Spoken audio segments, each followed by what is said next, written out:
Steve Pechenik, and this is Steve Talks.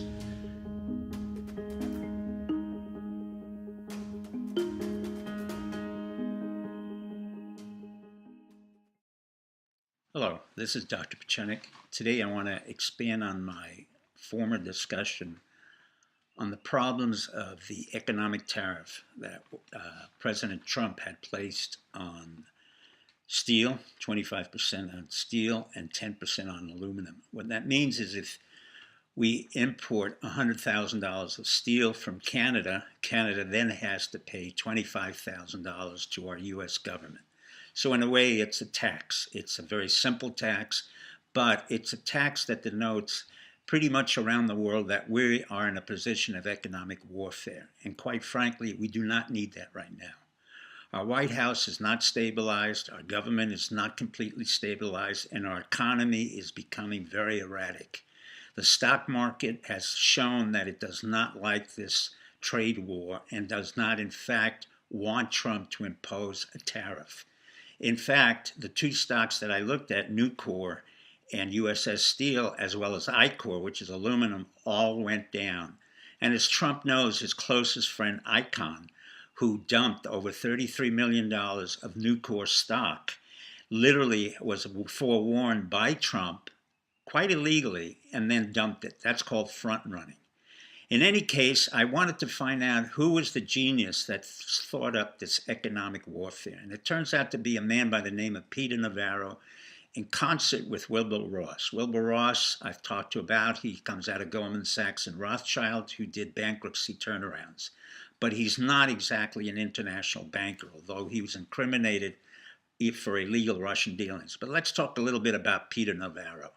Peter Navarro is a self-aggrandizing PhD from Harvard, a man who's had no business experience, a man who never created his own company, a man who never served our military, but instead went to the Peace Corps to make sure that he didn't have to get killed in the line of action. Why do I say that? Because Peter Navarro went right out and basically stated that there will be death by China, meaning that China will destroy our country, and eventually we, the United States, will have to confront China in a war.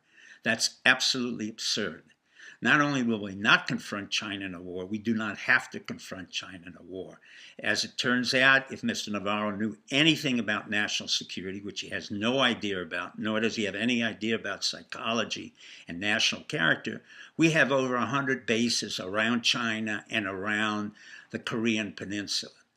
That's secondary to the fact that our Supreme Allied commanders and our Secretary of Defense, as well as Rex Tillerson, the Secretary of State, do not want this imposition of a tariff. The reason why is it has a ripple effect on our alliances with England, Germany, Holland, Belgium, and all the countries in Latin America, Mexico, Brazil, and most importantly, South Korea.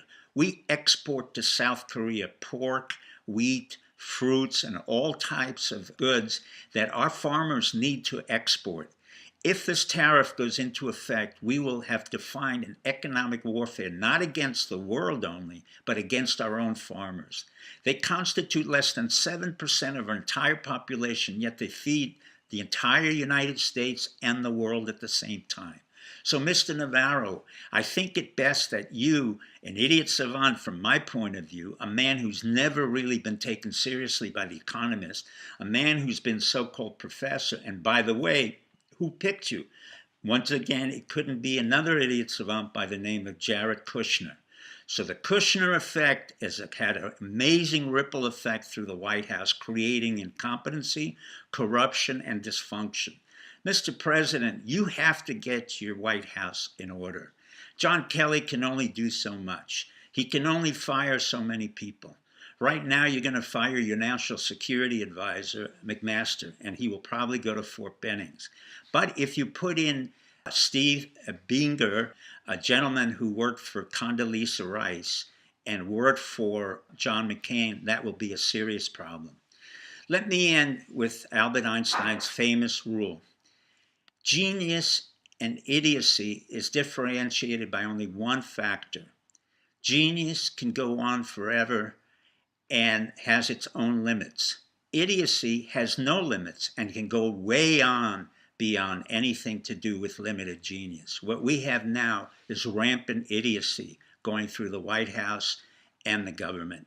It's time to stop it, Mr. Trump. Bye. Hi, this is Dr. Steve Pachenik, and this is Steve Talks.